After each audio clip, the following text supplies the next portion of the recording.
कोठे पर बैठने वाली औरत की कहानी। शहर के बाहरी इलाके में स्थित एक पुराने मोहल्ले में एक छोटी सी कोठरी के कोने में बैठी थी रुबीना। उसकी आंखों में उदासी और चेहरे पर समय के थपेड़ों के निशान साफ दिखाई देते थे।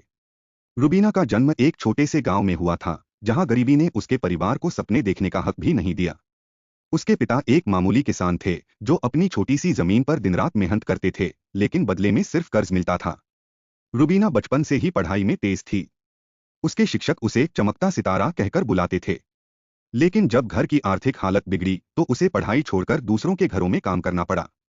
माँ बाप ने उसे 16 साल की उम्र में एक अधेड़ आदमी के साथ ब्याह दिया, लेकिन शादी के बाद उसकी जिंदगी और भी अंधेरे में डूब गई। पति की शराबखोरी और मारपीट ने उसे तोड़ दिया। एक दिन वह अपने छोटे बच्चे के साथ घर छोड़कर शहर आ गई।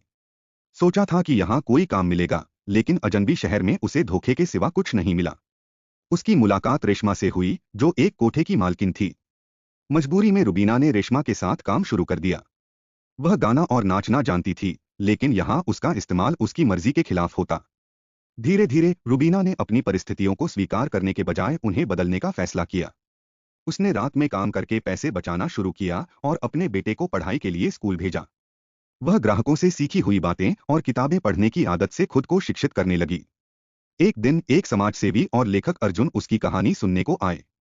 रुबीना ने अपनी पूरी जिंदगी की सच्चाई उनके सामने रख दी। अर्जुन उसकी कहानी से प्रभावित हुए और उसे एक किताब के रूप में लिखने का फैसला किया। रुबीना की कहानी सुनकर लोगों ने उसकी मदद करनी शुरू की। उसने कोठे की जिंदगी को छोड़कर महिलाओं और बच्चों के लिए एक संस्था खोली, जो उन्हें आत्मनिर्भर बनने में मदद करती है। आज रुबीना न केवल अपने बेटे को एक बेहतर जिंदगी दे पाई, बल्कि कई औरतों की जिंदगी में भी रोशनी लाई। यह कहानी सिर्फ एक औरत की नहीं, बल्कि उन सभी महिलाओं की आवाज है, जो हालात से लड़कर अपनी नई पहचान बनाती हैं।